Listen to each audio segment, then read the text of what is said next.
Bonjour and welcome to our Hexatrek information video.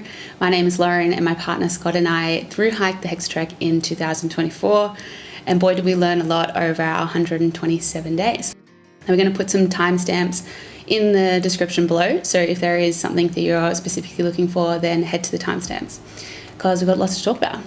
So what is the Hexatrek? The Hexatrek is a 3,000 kilometre thru-hike connecting 14 national parks of France and traversing pretty much the entire country, starting in the Vosges in the north and then traversing the Pyrenees in the south to finish on the beach in Hendaye. So it was created in 2020 by joining 47 of the GR trails in France that are already existing trails. GR standing for Grande Randonnée, which is big hike. Also, sorry about all my French for the entire video. I apologise in advance. So the Hexatrek is broken up into 6 stages, and each stage is so different from each other and brings about its own spectacular something or other. Now there is 138,000 metres of gain through the Hexatrek over the 6 stages, which is equivalent to hiking Mount Everest 15 and a bit times. So it is not for the faint-hearted. It is a difficult hike, but you're in the mountains for months and months, and it is truly spectacular. The other thing is that the Hexatrek is 71% of the trail you can bivouac, and bivouac meaning wild camp. So a big tick. Okay, so how can you get onto this awesome trail that I just described? I want to do the Hexatrek. Sign me up. So as an Australian, you do get 90 days inside of the Schengen countries of Europe, and France is one of the Schengen countries. However, on average, people are taking longer than 90 days to hike the 3,034 kilometres that the Hexatrek is. So you do have to apply for a Longstay Visa. Now, Australia does not make this an easy process. It's expensive and it's laborious. So strap yourself in. So I believe there's only one French embassy in Australia, and that's in Sydney. And so if you are applying in another capital city, you have to pay more. So firstly, you need to secure yourself an interview. This interview needs to be within 90 days of your flight to France. And so it cannot be before. You have to have a return flight already booked. There is a long list of things that you need to bring to the interview, and so make sure that you have all those things prepared before you turn up, because if you're missing one thing, then you'll have to rebook the interview, and it's €75 if you're having the interview outside of Sydney, and €40 if you're in Sydney itself. Now, we applied in Melbourne, so it was €75 each for an interview. That just gets you the interview, just to submit the paperwork. Now, you need to make sure that your travel insurance that you have is Australian based. We tried to choose Genki from memory, which is based in Germany, but it covers everybody from around the world, and that wasn't accepted, so we had to book Australian insurance while we were sitting in the interview. So make sure you've got that covered. You need to have proof of funds, so they need to make sure that you're able to support yourself for the time of your visa. Now, the average processing time for the visa is 3 weeks. Ours, from our interview to when the passport arrived back in the mail, was 3 weeks and 1 day, so that is quite accurate. It feels like a long wait though, and you don't know if you're going to get the visa or not. It's just your passport returns back and the visa's either there or not there. So kind of scary, but that's part of the process. The visa itself is €99, and so you have to pay for the interview and then you have to pay for your visa. So in total, we paid $654 for Australian dollars for the both of us just to have our French long-stay visa. But the good thing about it is that it is on top of the Schengen, so you do get your 90 days in the Schengen plus your stay in France. And so we did do 3 weeks in Italy, the hike, and then we had about 10 days in Spain. So that was quite nice. So we got to spend a little bit of time on either side of the French visa. Okay, so when should I start the Hexatrek? This is a really good question, and each stage brings about its own season pretty much. And so it is good to know ahead of time what season you're walking into in every different stage. And so we did walk from stage 1. We started on June 4th in Wijsenborg, which is the northern terminus of the Hexatrek and on the border of Germany and France.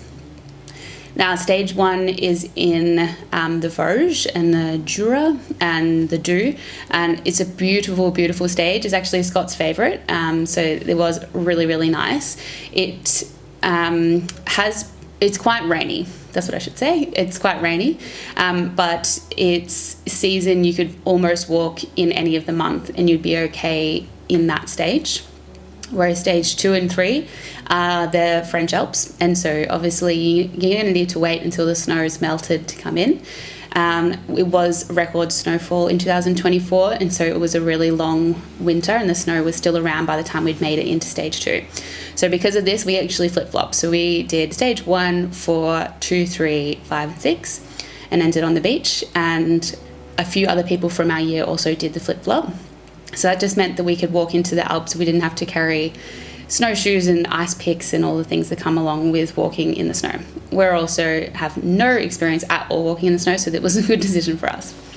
So stage 2 and 3 in the Alps, so you need to watch the snowfall and how it's melting. There's lots of different cameras, and you can call the refuges ahead of time and that kind of thing to see how those conditions are. So in stage 4, this is in the south of France, and it's also a really, really popular place for French people to holiday in the school holidays. And so we're pretty much there in the July school holidays, walking into the busiest time. So all of the campgrounds have their highest rate. So you're paying a lot to stay in the campgrounds. A lot of it is no bivouac for stage 4. And so that was quite tough. And there was temperatures of over 36 degrees on multiple days. And so it's really, really, really hot and busy stage. So that's something you could plan into your organising if you're trying to choose on which direction you should walk. Stage 5 and 6 traverses the Pyrenees. So again, you need to wait for snowfall to melt. The Pyrenees are a lower mountain range in comparison to the French Alps. And so the snow does melt faster. So I think it is recommended that you do walk from stage 6 back to 1. So you go 6, 5, 4, 3, 2, 1. And in theory, that does work really well. And maybe that would be an option for you to walk. And you just have to come into stage 6, and when you start, very fit already, because the Pyrenees by far the hardest stages, especially the central Pyrenees. So halfway through stage 6, if you're walking from the beach, is just, there's a lot of elevation and it's very difficult terrain to be hiking. So as long as you're prepared, that's a great way to walk it as well. If you are looking to flip-flop like we are, the cities work very well connected by train. They were kind of expensive, but we were able to train from the end of stage 1 to start at stage 4 quite easily, and then back to stage 2 as well. So it's definitely an option to flip-flop. But I know there's a lot of people that would rather a continuous footpath, and that is up to you. All right, so on to the next topic is how to navigate the trail. So the two creators, William and Kevin, they did create an app called the Hexatrek app. And this is getting better and better every year. And you do pay a fee to have the app, and I think that it is well worth it because it does go towards the development of the app. So every year it can get better. And I'm sure that it's probably already a lot better than it was in 2024 heading into this season of hiking. But it is a good tool to have to see what's coming up on trail, how far away you are from that. You can click water sources to see how far away they are and that kind of thing. You can't make comments on what's ahead, and so if there was a dry water source, you wouldn't be able to comment that, which is a bit of a downfall. But its biggest downfall is if there's something off the trail, even if it's a kilometre or 2 away, a campground or that kind of thing, it wouldn't come up on the app at all. And so if you take one thing out of this video, it is download organic maps, download the GPX files from the Hexatrek website for free and overlay them onto organic maps. It was the best thing that we did, and you can search for water, campgrounds, you can search for a toilet, and it's going to tell you how far away you are from the trail and the quickest way to get there. So the organic maps alongside the Hexatrek app was how we navigated the entire trail. Now, the other reason we found organic maps to be the best tool that we had on trail was because we could download the GPX files from all the GRs around us and overlay them over the Hexatrek as well. So this was very, very useful in the Alps when there is closures because of snow or a landslide or anything like that. You can see the trails around you and you can see where they connect back to the Hexatrek and find a different way around. So that was really well worth it in the Alps and also the Pyrenees. So the Pyrenees, the Hexatrek has a few different ways that it walks through the Pyrenees, the GR10 and the GR11, which is the HRP on top, and then also the GR12, which is on the Spanish side, if you are wanting to go down that side as well. But you can overlay them all over organic maps, and it's just extremely handy to know where you are, where the next town is, and just go download Organic Maps. It's going to be very useful. Next category, we have learning French. And so we are Australian and very much only English speakers, but we went over to France for the through hike with the basics of French. We definitely only knew the absolute basics, but we always found if we tried to speak in French and we were polite, that they loved that and were always very kind back to us, and we figured out a way. So the basics that we think that you should learn is, I don't speak French. Do you speak English? Sorry, thank you, hello, all those things, good night. And the other things we found useful was to know left, right, and straight. And so if you were, because we could ask where is the water, that they would give us back the instruction as like it's straight and then left, then at least would know what they were saying back to us. So it was really handy to know directions. And then almost our favourite one to know was how to order a baguette or something like that politely in a bakery. So we do recommend you know how to say that. And one thing that we learned along the way was how to order grams of cheese. And so we could say 200 grams of the cheese that we wanted, and so that we knew how much we were ordering. We weren't getting 2 kilos worth of a cheese. So we definitely do recommend that you know the basics of French. English level of the French people on the trail, you would not be able to rely on at all, and that's fair enough. It is their country and they're just speaking French, so definitely learn the basics and you could be fine. Also, the French people are super kind and they will very much be helping you. The other thing that we thought was quite good to know was the names of the animals in French. The things you might see along the way is a bouquetin, which is an ibex in English, a chamois, which is deer in English. There's marmots, which I think is in English as well, marmot. Le chèvre, which is a goat. The other animals you come across are big mountain Pyrenees dogs. They're in the Pyrenees looking after the sheep. They're amazing, can be quite scary if they're trying to look after their sheep and you come into the flock. They apparently can't see very far away from themselves, so they will get really close to you just to make sure that you're a human and you're not a bear to come eat the sheep. And the other beautiful animal that you'll see a lot of in the Pyrenees is the wild horses.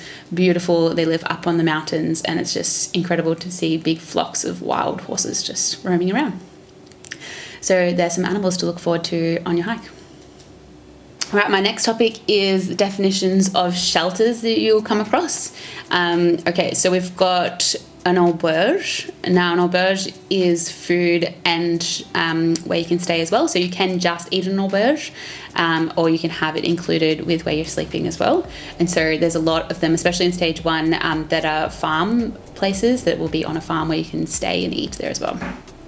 A gîte. Now, a gîte is like a hostel that we would call in English, and so you can just stay at the gîte and just sleep, or you can have your meal included as well, dinner and bed, or dinner, bed and breakfast as well. So the gîtes are good, especially coming into the Pyrenees. We walked the Pyrenees late October or start of October, and it was getting really cold, so it was nice to have the gîtes to stay inside and have a warm meal. Now, there's a bri, A-B-R-I. Now, that comes up on Organic Maps and also on the Hexatrek app all the time. Now, that means an unmanned shelter, and so it's just a hut, essentially. Some of them have 4 walls, some of them have 3 walls, so you'll see them along the way. And then there's the refuges. The refuges really only called a refuge when they're in the mountains, and so in the Alps and in the Pyrenees as well. And we shall talk more about the refuges in the Alps in a sec.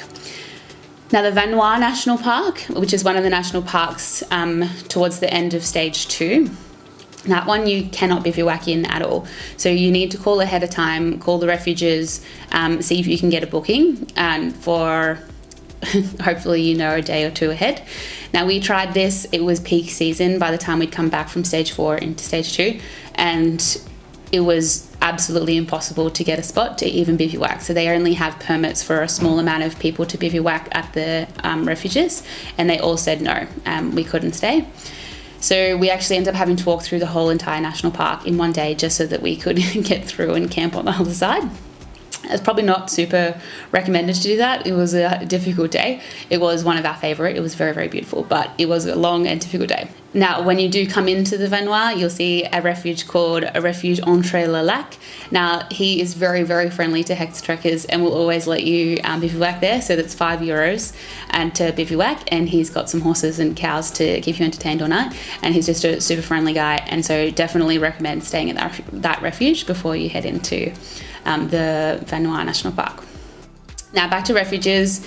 The refuges in the Alps we found to be very much one-minded businesses. Now they were a business before anything else, and they were extremely expensive and more than likely sold out to stay inside, and a lot of the time sold out to even have a permit to bivouac just nearby. And so try not to rely too much on the refuges in the Alps themselves. It can be quite disappointing. It is in the name refuge to take refuge there, but we were even turned away from one when there was a lightning storm just to ask to come inside to shelter from the rain, and they said no. And so definitely don't rely on the refuges in the Alps. It is peak season, and I can see that it is one of their biggest money makers is people staying out there in the mountains. But to a thru hiker, it's really difficult because there's no way that you can plan on what day that you're going to be there, and so it makes it very difficult for that. And then more than likely have never heard of the Hexatrek either, so that's also a difficult one.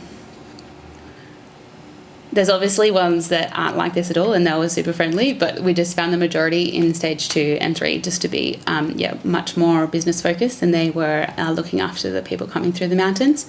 We found the complete opposite though in the Pyrenees. The refuges there were like wonderfully priced. Firstly, how great is it to come hike all day and then come and have an omelette? Delicious, and very well priced, but they were most likely very, very friendly, and they were happy for us to bivouac just near the shelter.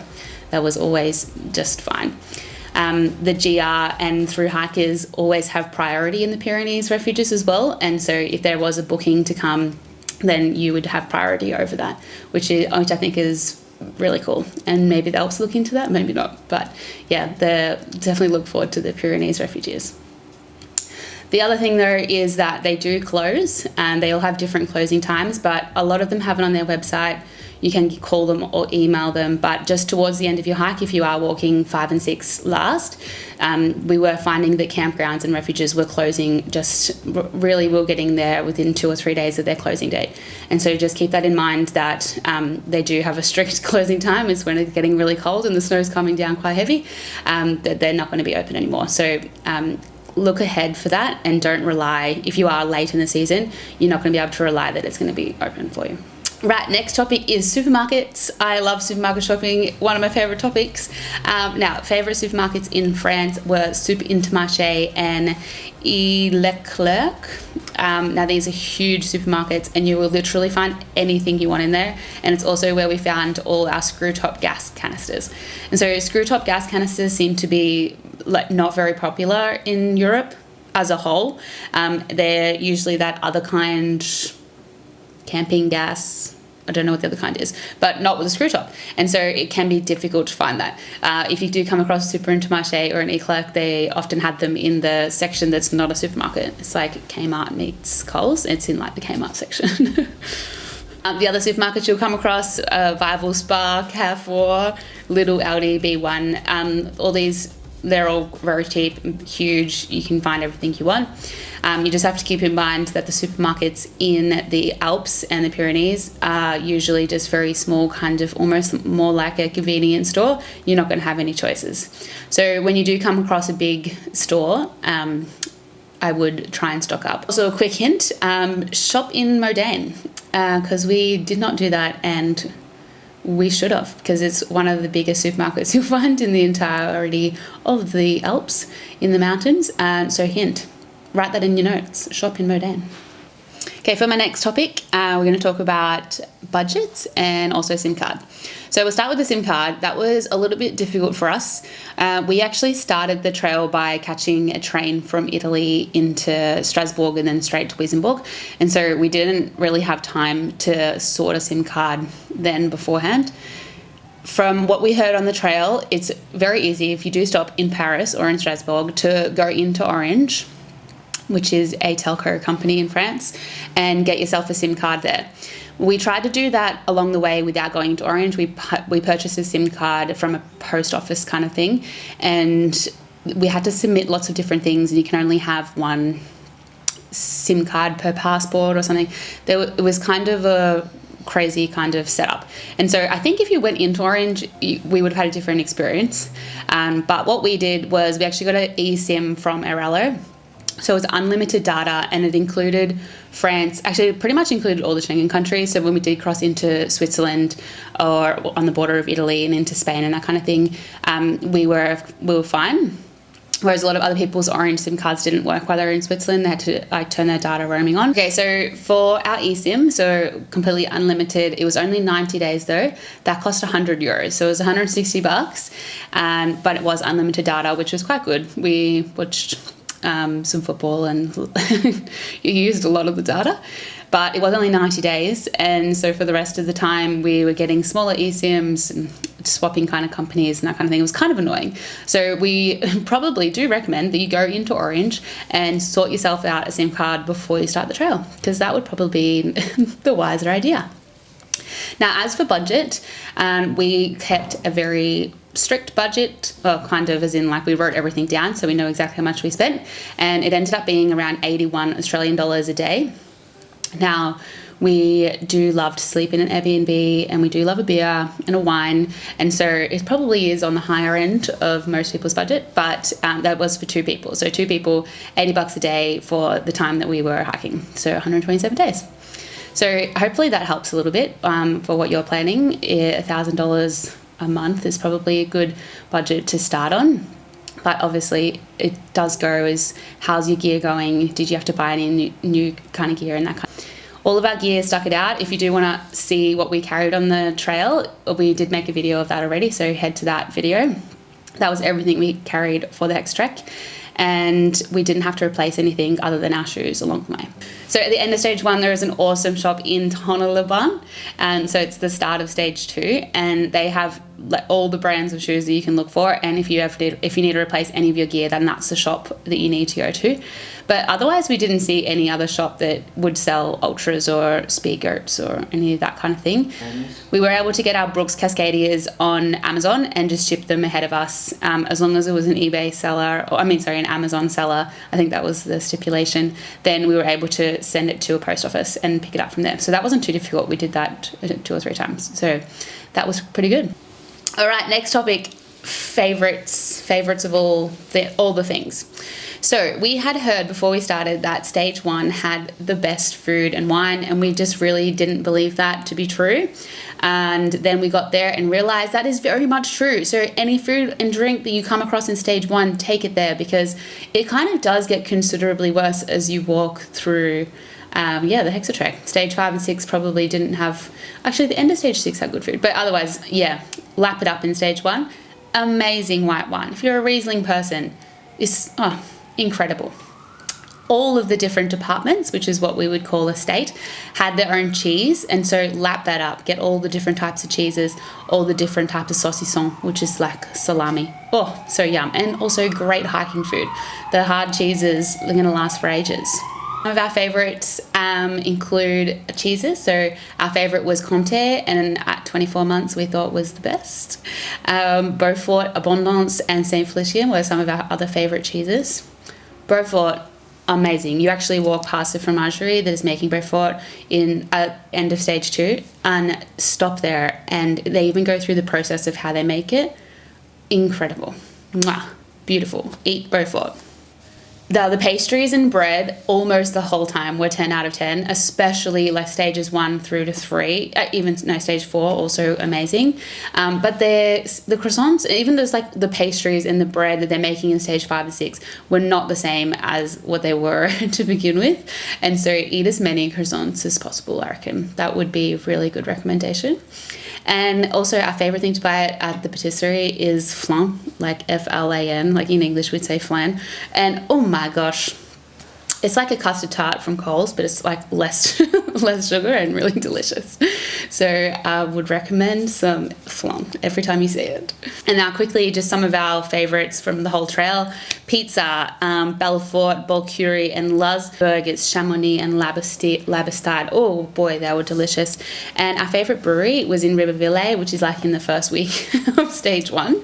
And so yeah, pop in and have yourself a beer. That was really delicious. And so yeah, all our favourite things. And you can probably find some more of our favourite things on our Instagram highlights. Now, quickly, just to finish off, just got 2 facts for you to remember for your trail. Number 1, you can always find, well, most of the time, drinkable water in cemeteries in France. And so if you can't find a water source, just head to the cemetery. There's usually a hose there and it is drinkable water. And fact number 2, do not forget that supermarkets are closed on Sundays. You caught us out way too many times to admit. They're just closed. Do not expect a supermarket to be open on Sundays, and prepare for this ahead of time. Now, the Hexatrek seriously was one of the best things we've ever done. It was one of the hardest things. Actually, it is the hardest thing we've ever done. So have the best time. And we hope this video has given you a few little tips, and comment below if there is anything else you'd like to know, because we'd love to share more of our experience with you and answer your questions. Enjoy your hike.